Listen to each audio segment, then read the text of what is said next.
What's up, you guys? Sean Sapp, managing editor of Fightful.com and FightfulWrestling.com, here for the February 20th edition of the Fightful Wrestling Podcast. This is brought to you by Wartime X, a strategy-based mobile game that combines the worlds of poker and war. Head over to the Apple Store or Facebook and check it out. We are joined tonight by Jeff Hawkins and Anna Bauert. Anna Bauert, who attended the EPW Perth show this week. You're going to do a write-up for us, yeah? The New Japan Perth show I attended. What did I say?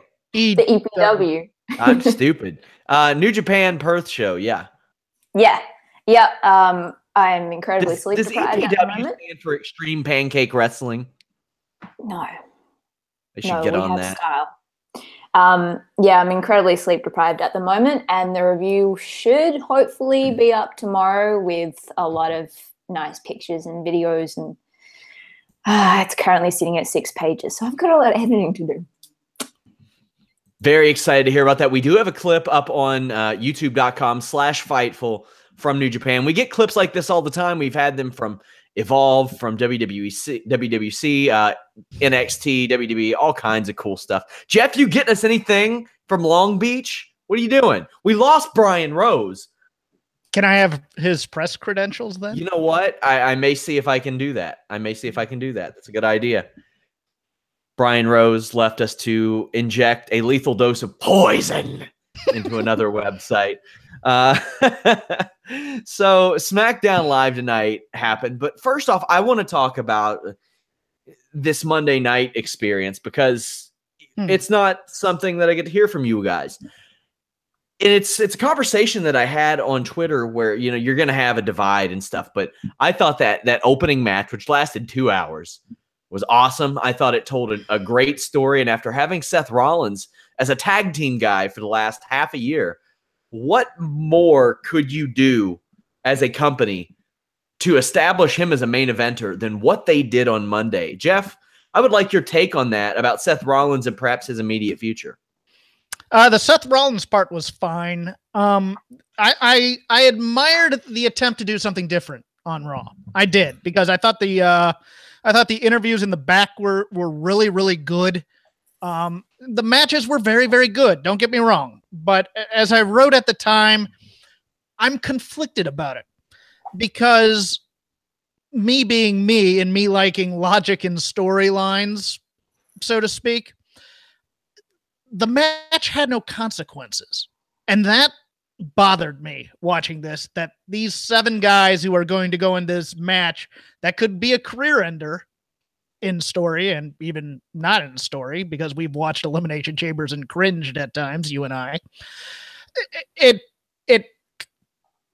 gave me pause that why would you logically give it your all in a match 6 days before that kind of Elimination Chamber match for the title?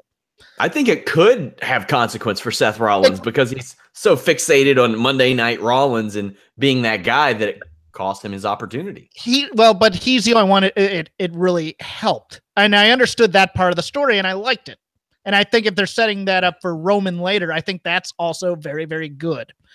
I just, at the time, you're like, well, why is Miz fighting Braun Strowman when he's such a coward? He should just tap and save himself for the Elimination Chamber.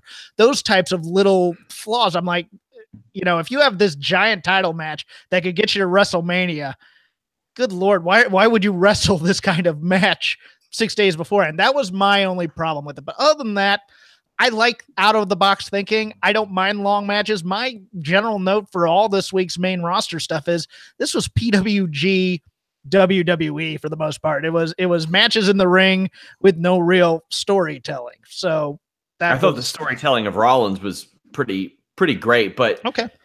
Money is the ultimate explanation, but they never use that. That's kind of odd. Anna, did you get a chance to watch it? Because I know maybe you were a little sleepy after New Japan. I watched and I wrote in the ad breaks as I did today as well. No, I saw it. I agree with Jeff in terms of the Miz. Since isn't he already going first? Yeah, that was the weird thing. I mean, it did establish, if anything, that the last guy in the match can win and has that advantage. But other than that, I'm looking for them to feed some explanation to me outside of the Rollins deal. Yeah, exactly. It is a case of like I loved his selling of when he realized that Strowman was out next, and you could almost hear the shit coming out in his pants. I'm so sorry for saying that. I'm really tired. Anyway, but it didn't make sense as to why he would endure that, given he already has to go first.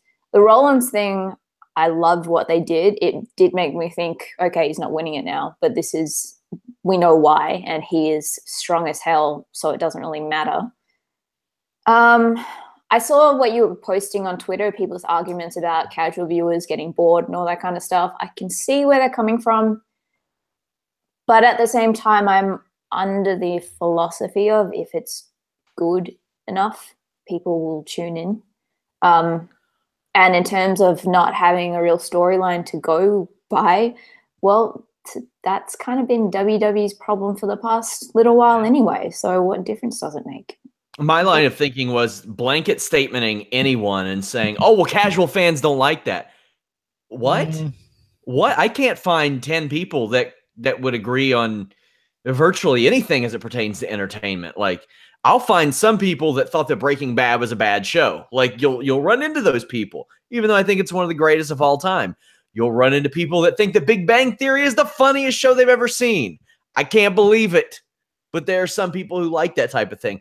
So to say like, oh, well, casual fans don't enjoy that. And I had one person say, oh, it was practically Ring of Honor. And I'm like, whoa, have you watched Ring of Honor lately? Being the Elite is practically Ring of Honor programming at this point. They integrate it into their shows and their storylines. That's more story than most things that WWE has done recently. So to throw that out there, I just think blanket statements are by and large pretty dumb. That's a blanket statement of its own, but hey, I guess it fits. Jeff, anything else you have to kind of put a bow on this? What do they think casual fans wouldn't like about it because they're seeing the stars that they came to see? That's the only illogic I find in that statement. I get that there's somewhat of a disconnect between guys who want good matches and guys who just want to see stars. But if you get both combined, I don't see how you're turning off casual fans.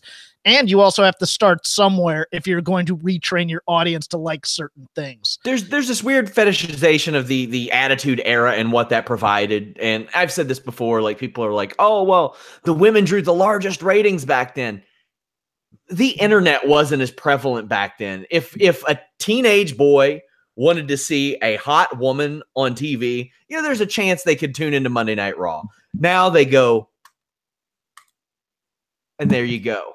It's also a completely different era. And WWE has been struggling in this era, finding their voice. They tried the kid thing, and it's, in my opinion, it's kind of given pro wrestling a bad name. Go ahead. And they're trying different things, and they're trying to figure out where they fit. And so doing something like this, I don't have an issue with it, especially because it worked brilliantly. There was just, like Jeff said, a few holes in the logic for some of them. I would rather have a show like this than bad attempts at storytelling, at real storytelling, what they're doing with backstage segments and things like that. Chris Harrington posted that year by year longest match thing in like 2012 before Raw was 3 hours. Like I remember when Raw went 3 hours in the middle of that year, and I was like, wow, we're going to get some time for matches now, because every single match was like 4.5 minutes and an abrupt ending, and nobody got over. Nobody could get over doing that. And you had this just wealth of mid-card guys who looked like they could hold their own in a top title scene, but would we ever find out? Like in rare instances, sure, but it just wasn't happening. And as much as I don't like 3-hour Raws, I like good, substantial matches. And this one last night didn't have any stakes, but Seth Rollins, I thought, put stakes into it. He put emotion into it. He put emotional investment for me into it, because I start clock watching at like 40 minutes and 50 minutes. And I'm like, wow, is he going to break a record here? How's this going to work? And kudos to him, and kudos to WWE for booking that the way they did, for making me care about a match that I shouldn't have cared about at all. And they took up 2 hours of a go-home show doing that. Can I ask you something? Yeah. Did you care after Rollins was eliminated? There was a hangover there. Okay. Like when the Finn Balor Elias thing were going on, and I thought Finn Balor and Elias did great, but there was a hangover there. There certainly was. But I think that Rollins had to be first for it to seem the way that it did, to beat a fresh Reigns and a fresh Cena. And then Elias gets a little bit of a rub, like a heelish rub, beating the tired guy. But yeah, I did lose. I mean, we all knew the score then. We knew that Braun was going to win. I mean, we kind of knew Braun was going to win that anyway. But yeah, but after that first hour, I didn't really care again until the very end when Braun's tearing stuff up. But okay, yeah, people are liking HD Jeff Hawkins. Oh, am I looking good? You are looking well. Oh, okay. Well, no, as good as I can look. Yes. Yes. Initially, when you came on, you were a little bit blurry, but now it's looking great. Thank you. We got SmackDown Live to talk about tonight. We get our typical SmackDown opening. You take the 12 to 15 minutes to set up your match. You go right into it. AJ Styles reminds us the rules of a fatal five-way match in case you forgot. Did you forget, Anna? I did. I don't know about the wrestling. I know about the sports. I just don't know about the wrestling. You are the Sport Lord, officially. Yeah. Sport Lord Anna Bauert. You got to change up your Twitter handle or maybe just create an alternate one. That can be your burner account. Baron Corbin comes out. He cuts a promo where I think he was impersonating T-1000 from Terminator, or at least that's the same kind of emotion that he conveyed in his promo. Yeah. Kevin Owens comes out, and he's much better, but this is just your standard SmackDown open, Jeff. I'm sorry. There was a part of this that just it made me livid, and I'm doing my best to control myself right now. The Lance the Boyle joke. I almost turned off the TV and said, I'm not doing the show tonight. Who's writing this? That is how bad, and it died. I've had jokes die like that before, but I have other jokes in my repertoire that I can do. AJ Styles did not, so he's up there, kind of doing that like a bad stand-up who's never been on stage before. Oh, I felt so bad for him having to do that, and it was such a contrived line too. And that was the problem. It was so lame. It was really bad. Kevin Owens says that he could have won where Zayn failed last week with full prep time against Dolph Ziggler. Shane McMahon comes out and makes that match, and then makes Styles and Corbin. Corbin later cuts an abysmal phone promo with a bunch of words flashing around. I don't know if you all have watched Ball in the Family, but I hear this is maybe where WWE got it. I haven't heard this from anybody in WWE. It's just a Twitter user hit me up and said, oh, it's that LeVar Ball show. And I was like, well, I wouldn't know. I thought it was Word of the Day with Big Bird. Yeah. My bad. You know what? I could stand to see Oscar the Grouch on this show at this point. I wish. Speaking take out Shane. Speaking of which. What Alex Palowski, you think you're the only bald guy who wears hats on Fightful? You're not. I wear hats too. And I'll see you at Fightful Mania coming up in April. Oh! Well, see, it's funny that you mentioned that because Alex was terrified he wasn't going to get on the card. He thought he was going to have to win the Fightful Chamber just to get on the card, like John Cena. We can call out the dead man. Oh, man. Our first match set for Fightful Mania. Whew, boy. Backstage, actually, we'll go into the Kevin Owens Dolph Ziggler match. They played the hits to the first 10 minutes or so. Owens switches it up. It's a fireman's carry gutbuster and a Vader bomb elbow that I thought looked really, really cool. I love that. KO counters a top rope face buster, but then Ziggler gets the knees up on a swanton attempt before getting a Faymaster for 2. They had the crowd going here. Ziggler gets a near fall on a zigzag after countering a pop-up powerbomb. Then Ziggler is turned into a goddamn nerd as Sami Zayn's music hits. And what I thought was a really great match ends like this. Dolph Ziggler, the guy who was savvy enough to parlay his United States title into essentially a main event slot on a pay-per-view, if you could say that that's savvy, wasn't smart enough to not look at the ramp away from his opponent when somebody's music hit. Jeff, what do we got going on here? It's what we call stupid babyface syndrome, where if you're not full-on heel anymore, you forget all the heel tricks that you used to use when you were a heel.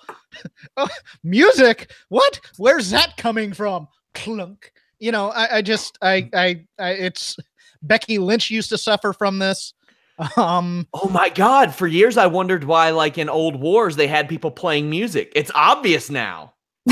Who's that coming out on the battlefield? Oh my God. It's the Confederate cavalry. Whatever. You're right. Your wording was exactly right here. It was a great match that is now soured by that finish. Lame. Hannah, what'd you think of the match, though? Owens gets the win after a pretty nice super kick to the head. Oh, that was nasty. It was beautiful. I'll go back to when Shane came out at the end of the opening half-hour promo that we get every single week. He's coming across to me as like those 80s teen movies where it's like the wannabe badass coach stepping into a schoolyard brawl and then like using them as his minions because he's bored. Maybe I'm making up this 80s movie. I just really hate El Tanto. But this is my problem with pretty much every single match on this show, this one and the final one in particular. And it kind of goes back to what you're saying before in a different way about, the Rollins thing last night was crafted for you to care about him, and his delivery really made you care about him.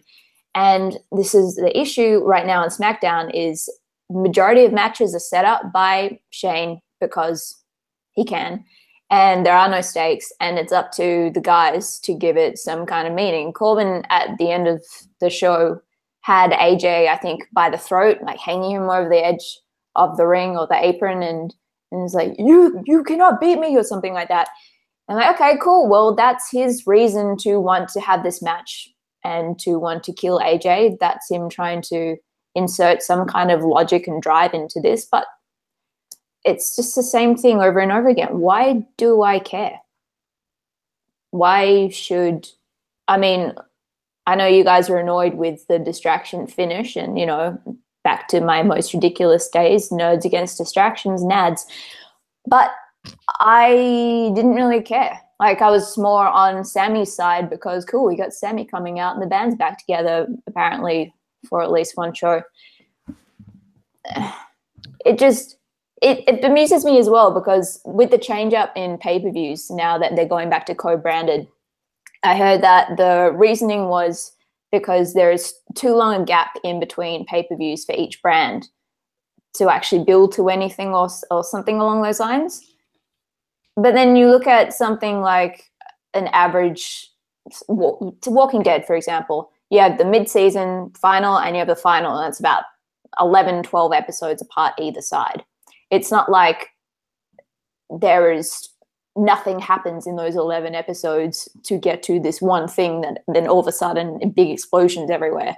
It bemuses me that they have this time and you'd think, okay, well, we've got an extra month or so in between pay-per-views, then let's craft, let's put people together that might not actually go together, that aren't going together for the pay-per-view, see what else we can come up with, see what other angles we can come up with, or what other characteristics can show with these different kind of matchups. And then, we're set for the next few shows because we've planted the seeds and move on, as opposed to what we're getting now, which has no meaning and it's just one man's game. He's like the puppet from Saw. Let's go ahead and talk about this co-branded pay-per-view thing. Jeff, your reaction to what Anna said and the idea of co-branded pay-per-views. Anna's exactly right on this, in that the mistake that they're making in these builds is they think that these matches of no consequence, that the wins and losses in those matter, versus developing personality conflicts between the characters that would be a driving reason why they hate each other, and then building to this big finale here. That's the issue there. The severe 50-50 booking on SmackDown, I think, is a direct consequence of Road Dogg, who has been on record saying he doesn't think wins and losses matter. And if you're super over, like Chael Sonnen was at one point in MMA, his wins and losses didn't matter that much. Conor McGregor, super over, he was able to lose, come back.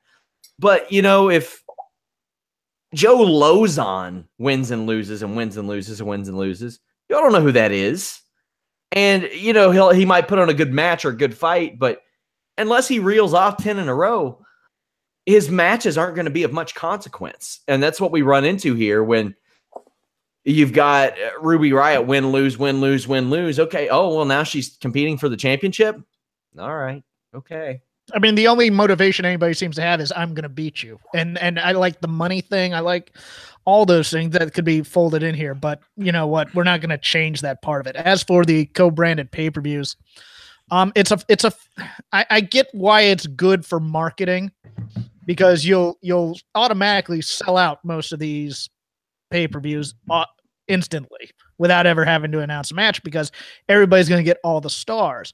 But it doesn't address the fundamental problem on both shows, in that unless you are in main events, the B and C storylines on these shows and characters aren't being fleshed out. They're not being developed. They're just being thrown together and saying, okay, you guys are in a feud now. And all that's going to do is exacerbate it, because you're just going to continue getting the same guys in different combinations on every show, in my opinion. And it's also going to play upon a lot of their weaknesses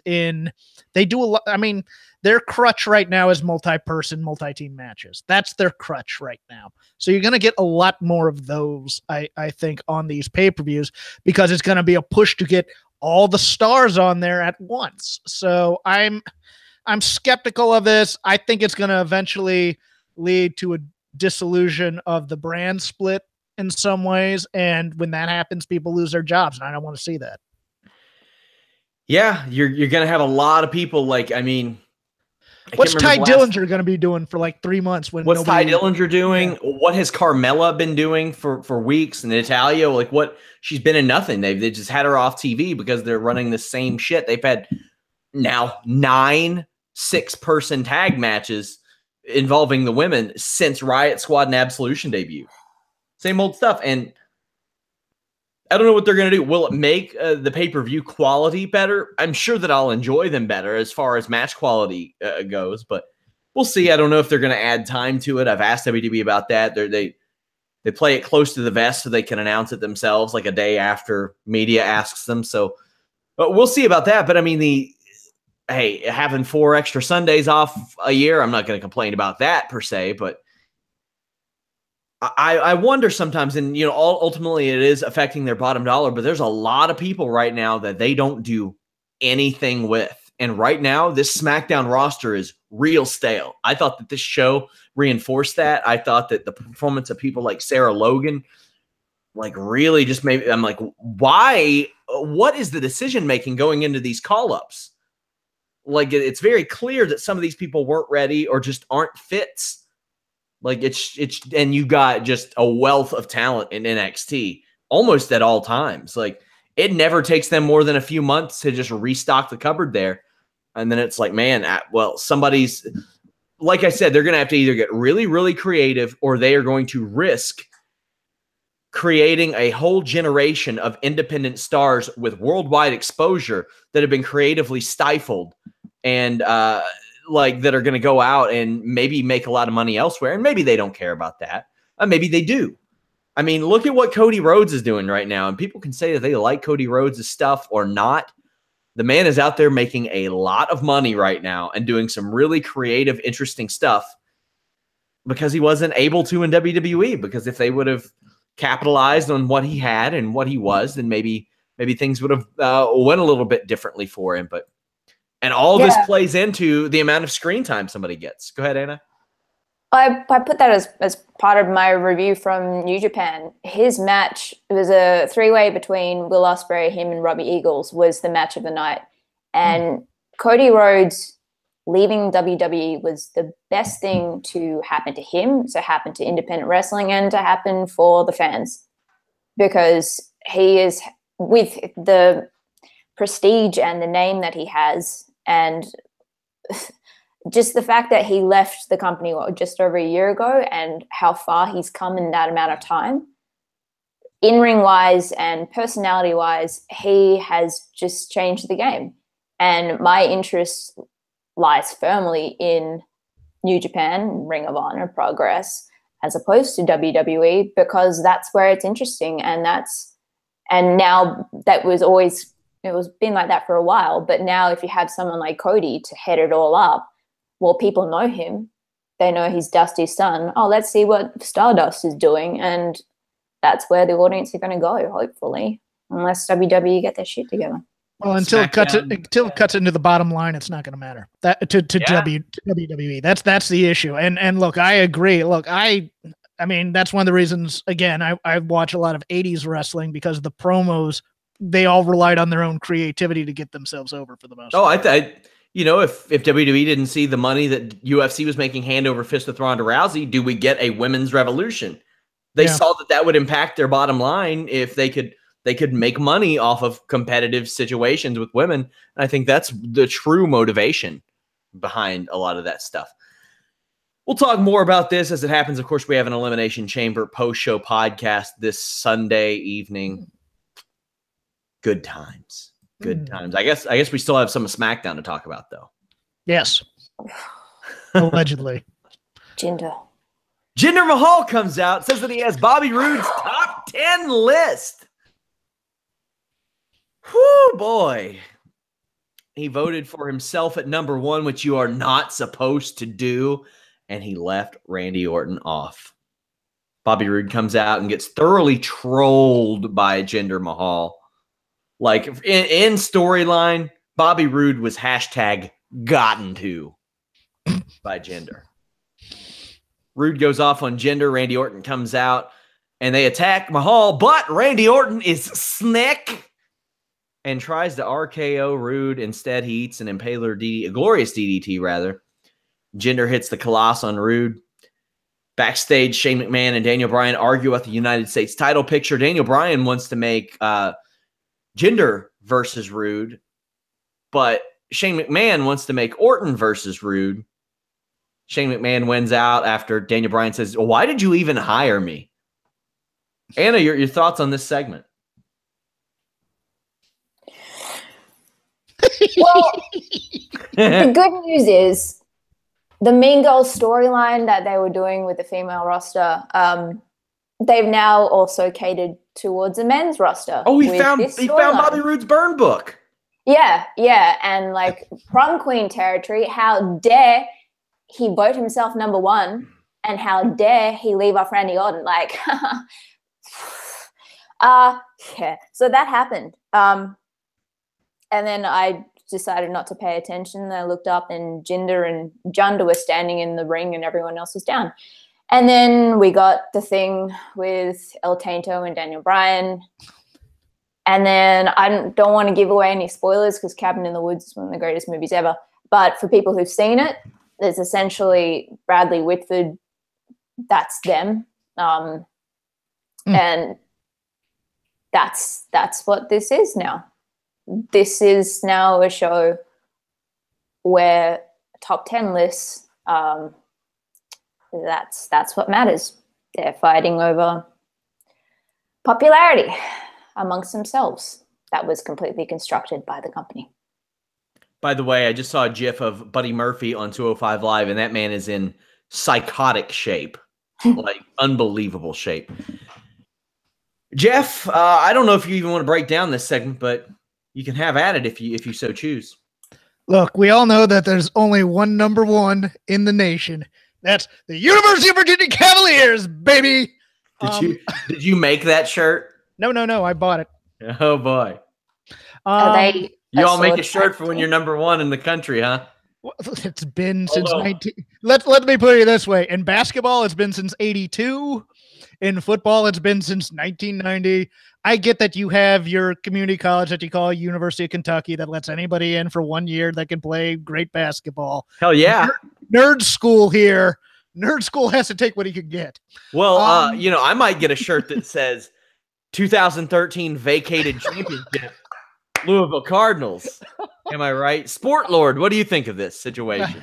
Yeah. Personally, I quite like fencing, so I like Jeff's shirt. Okay. I'll take that. Here's my one problem with this segment and this program, and I mentioned it last week, and I shall reiterate. If you're trying to get Bobby Roode over as a babyface, you need to keep him as far away from guys like Randy Orton as possible. Because even if he blocks the RKO, that's seen as a heel move. And so it's going to diminish the cheers for him or the boos for Jinder when he gets colossed right afterwards. Yeah, you'll note that they didn't put up a new top 10 list yet again. So I'm assuming that this is dying as we're watching it, despite talking about it. Yeah. I think we saw that it died a very painful, slow death in front of us tonight.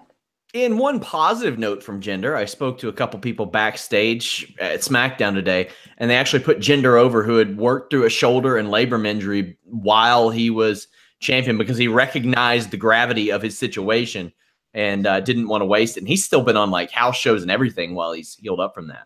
But this is the thing. Aside from my initial concern way back about safety in the ring, which, you know, that's not an issue anymore with Jinder, none of this has been the guy's fault. Mm-hmm. It's been the creator's fault. The dude himself, he's doing the best he can with this shit. But unfortunately, it is his promo delivery. Yeah, but then write something for the guy that he can do, as opposed to this getting to be literally flaming pile of shit. I don't know what he can do, though. I will push back a bit against your criticism there, Sean, because while he delivers it poorly, it's still WWE cadence. Yeah. I need to talk about what? What? You know, that's racist, the cadence Jeff. Of WWE promos for the most part. I would agree. Riott Squad defeated Becky Lynch, Charlotte, and Naomi. Thought Naomi looked really, really great in this match. Becky Lynch was over. Charlotte was over. Naomi dodged all of Sarah Logan's attacks. Becky Lynch does a nice little rotating leg drop that I think looks good. But Sarah Logan,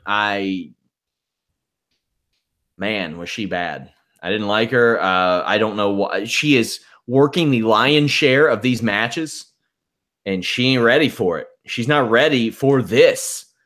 She needed NXT. She really, really needed it, especially when there were a lot of people that could have worked. I mean, she just needed it. That's all. Charlotte comes in, great reaction, gets chop blocked. A great Becky Lynch run ends with Liv Morgan breaking up the disarmor. And then Charlotte heaves Liv Morgan over her head, which I thought was hilarious and scary. Riott gets the win after her finish. Later on in the night, Riott challenges Naomi next week, and then Charlotte for the title at Fastlane. Anna, we got some lazy booking here, but what'd you think of it? I mean, yeah, I called that last week, and it was... Look, it's... There's no way they haven't seen the criticism to six-woman tag matches on social media. There's no way. They don't care. Yeah. Because they're not invested in this division at all.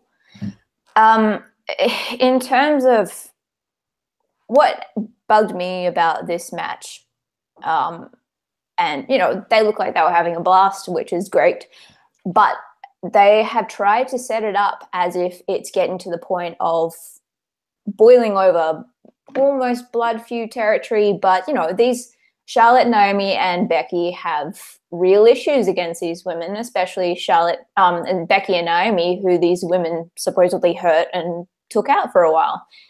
And then Naomi comes down for her entrance with a Nicki Minaj wig and jumping and dancing around, having a great time. Becky's pulling a na-na-na-na-na thing, which I never want to see again in a wrestling ring. And it's like, okay, well, there again, it's no stakes. And even with this, there actually was stakes set up from the beginning, but it's not being delivered. And so once again, it's like, cool, a fun 6-woman match. They've never been fun. It's the same thing every week. In terms of Sarah Logan, did either of you see her as crazy Mary Dobson on the Indies? Yeah. Yeah. What was her, like, was it just the deathmatch stuff, or did she actually have... Well, she did. She stopped doing the deathmatch stuff when WWE said, hey, stop doing the deathmatch stuff. No, I know. But when she was Mary Dobson, was it just that she did the deathmatch stuff, which is why she got the name, or was it an actual gimmick? I mean, the gimmick, the name and the gimmick all kind of ties into that, but yeah. But aside from the deathmatch stuff, when she came to the ring, she came out as this crazy. I didn't see a ton of her work. I wasn't like a big. Okay. I only saw a couple matches, but yeah, that's pretty much what I saw too. Yeah, that's what I'm questioning. I know that they don't want her to do the death stuff, obviously, but it's not like she has no personality or she was plucked off the street or, you know, from a swimsuit catalog. She has experience and she had a thing. And now wanted her because of her character, because of her like 60-second Mae Young Classic promo.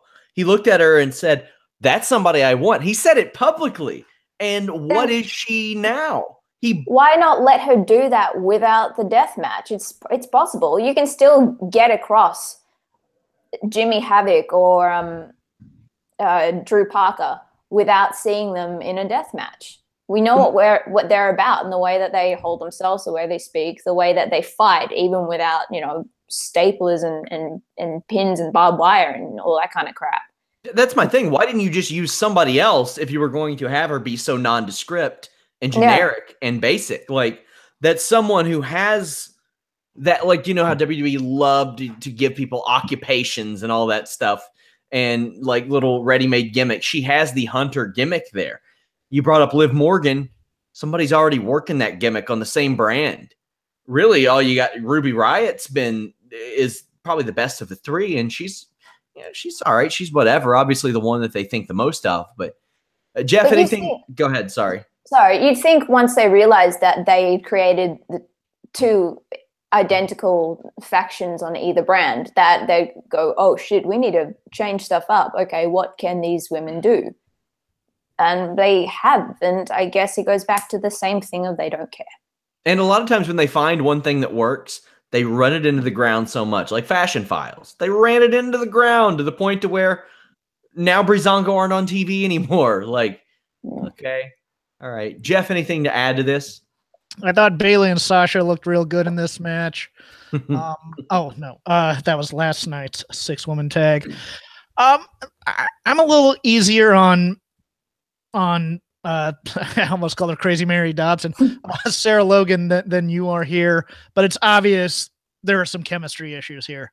But I didn't think anybody looked particularly well in this match. That's part of my issue. And the other part, Anna kind of stole a little bit of my thunder, but I'm going to try and bring it back here. They've been screwing around with this division for so long. And now they decide to try a storyline to build the Charlotte. It seems ridiculous to me. They knocked out Naomi and Becky Lynch already, brought them back, had everybody in this 6-person thing lose at one time, and now they're going to beat Becky and beat Naomi to build to Ruby Riott versus Charlotte. After they've already beaten Ruby Riott a couple times. It's angering as someone who used to have to outline stories and stuff like that before writing it, as opposed to making it up on the fly, which is what this seems like it is. I like all these women. The match to me was very disjointed at times. You know, the spot that I recall cringing at the most was just the double, what was Logan taking the double arm drag there, double flip or whatever. Double hip toss. Double hip toss. That hip toss was the word I was looking for. Thank you. No, that was bad. I mean, it was more came through and did it much better like a minute or two later. Yeah, and it's still basic match stuff. It's not really, and it's not flowing. And between those two things, I could watch Lana do this poorly if I wanted to, but I didn't enjoy this match at all. And Look, I'm happy that they're finally going to build up Ruby Riott to Charlotte. I just wish they had tried starting to do this about a month ago and made it and actually plotted it out so we'd get to this point, as opposed to already having wasted Becky's return and Naomi's return for it. I'm with you.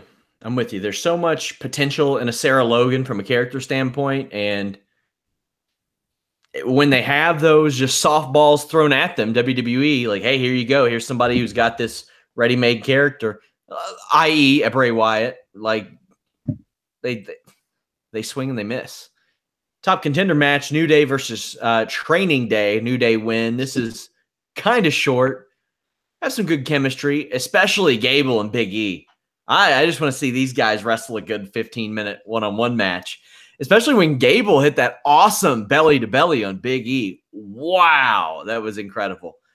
Big E returns the favor with a Uranagi that may have made Gable piss in his pants because that was real hard. Real hard. Kofi distracts while Training Day hit their finish. This allows Xavier to break it up and get the pin with a Shining Wizard.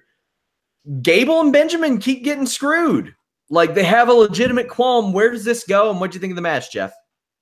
I liked the match. I thought it was way too short, and I thought it's so weird because I went, well, what did Gable and Benjamin do to deserve that? And especially from the New Day, who are a babyface team and then used heel tactics to win. Again, look, I don't mind it occasionally. I just, the character continuity is just very, very weird at times. And yet it also didn't matter because all it did was lead to the bleed-in of the Bludgeon Brothers coming in, who are feuding with the Usos. It was such a weird segment from top to bottom, but the match itself, yes, give me all these tag teams. I love this tag team division in SmackDown. I would love to add the Revival to it, and then it might be almost perfect to me. But I love the match. I love, I like big guys throwing each other around. I like small guys throwing big guys. I like big guys throwing small guys. So this thing went right into my wheelhouse. I loved it. Yeah, the Bludgeon Brothers won a squash match after this. You guys know the drill. They ran their opponents into each other a lot, hit the full Nelson into a sit-down powerbomb and then the crucifix. Anna, any thoughts of where this tag division is going, and how do you feel about these two performances? I absolutely love watching Chad Gable in the ring, and I wish for so much more for this guy. I got to see him and Simon Gotch do like a chain wrestling series in Columbus. Ooh. Oh my God, it was just unbelievable. Those two guys. Yeah, I bet. He landed a moonsault on his feet, and now it looks like we're getting Gable and Benjamin versus the refs at WrestleMania 34. And the New Day at the moment, I've said it like a few weeks running now. They need to change up their shtick. Tonight, they actually came across as relatives of Cheeseburger, but like the jock cousins of the dude. And that's not really where they should be. In terms of Bludgeon Brothers, I really do like that getting the other team's reactions as they do their entrance. I don't know how well it comes across for the other teams, but it puts them over huge. Their outfits still make them look like the weird kids at school that ate worms. Good on Kane letting them borrow his 2003 outfits and like repaint them. He's a good dad. He is. And at least now they're changing it up by killing the jobbers by ringside instead of just in the ring. But my question is this amnesia? Do they not remember that they used to dislike each other when they were in the Wyatt family? Or is now that their crazy leader is gone, they're just free to be their true selves? I mean, these are the questions that keep me up at night, and I would like to know the answer. I always said all they needed was to have these two booked on a random episode of SmackDown in like a no DQ match, and they beat the shit out of each other, and they like maniacally hug afterwards. I buy that. Okay, they beat each other up so bad that they love each other again. Okay, I get it. They're crazy. It's what crazy people do, I guess. But there was none of that. They were fighting. They were pulled from TV for months, and they're back dressed as foot soldiers. Does Look, that they found the dad Kane, and then they reunited, and no, they're under the control of Kevin Nash. He's Super Shredder. There you go. That's the rule. Oh. AJ Styles defeated Baron Corbin. AJ Styles can make anybody look good, but still this brand needs some freshening up. AJ back rolls over the table, then slides back up and hits a phenomenal forearm. That was just so cool. So cool. Corbin got one of his best deep sixes of all time. Like, I don't care what I've seen on a snowboard in the Olympics. Like, I'm pretty sure he hit a 1080 here. Jeff, that was incredible. That's possibly the best moment of Baron Corbin's career right there, in my opinion. He's hit really good ones on Sami Zayn, too, though. Yes. Like, Zayn and Styles, I think, take those the best. Phenomenal forearm gets the win. I really think that the lasting impression, though, is how stale the top of this card is. KO and Zayn attack Styles after the match, and Corbin gets both with the end of days. I will say Corbin in the ring has looked very good the last 2 weeks. He has had a couple of pretty good partners in the ring to help him do that, but the end of days that he hit at the end of the show were very, very good as well. Anna, here we are. It's the end of SmackDown Live for the night. Yep. I really enjoyed the in-ring in this. AJ Styles, it's like you can tell in the instant replays and the slow-mos of the phenomenal forearm. There's a very good reason his name is a phenomenal one, because that's just fact. Corbin, I thought, did a great job. And then, like I said earlier, he tried to get over some kind of reasoning as to why he's so angry in the "you can't beat me" thing. But it was just another case of El Tanto pulling the strings. And these guys deserve a lot more. And all I could think of was, please God, when it comes to WrestleMania, AJ versus Shinsuke is not WWE-ified. That's my only wish here. You mean El Mancha? That would be the Spanish translation of the Taint. Oh, you looked that up for this. I mean, sadly I know. Show prep is his life. Yeah, except when I do alternate commentary anymore. That was too much. I don't know what you thought of that moment, but the "you can't beat me" moment, I hated it. But that's because I can hear the script notes. I can hear the production crew going, "This will be the big. This is Beyond the Mat. We make movies, Vince." Yeah. Or whoever talking about. This will be the big dramatic moment where he has him by the throat. It'll be like Empire Strikes Back with Luke and Darth Vader, and Baron Corbin will go, "You can't beat me." And then AJ Styles will valiantly push him away and give him the flying forearm. I just went, okay. If it's earned like that, if it's the "I'm sorry, I love you," like HBK and Flair, I'm all in because I'm already emotionally invested in the match. I didn't think that moment was earned. Yeah, but then what's the alternative? No, like, there is no. Yeah, like I get where you're coming from, but for me, it was just like, well, thank you. Like there is reason for all of this. But yeah, I get what you mean. I just want him to yell like a Mortal Kombat, "Finish him!" I mean, that's pretty much what he's trying to do here. I understand. I'm not knocking the effort. I'm knocking the forethought. No, I want Bauert to come out. No Shinsuke Nakamura, no Rusev Day, no Miss Money in the Bank again on this show. It's what you get. It's what you get. Hey guys, I just wanted to let you all know I have a pinned tweet on my page. Our lead MMA writer, David Tease, his mother's battling cancer. There's a You Caring fundraiser set up for her. Please go donate if you are able. Help him out. Great person, great family, and just an incredible work ethic on David. So I encourage you, if you're able to give, please give. Jeff, we've got Elimination Chamber this Sunday. What are you most looking forward to on that show?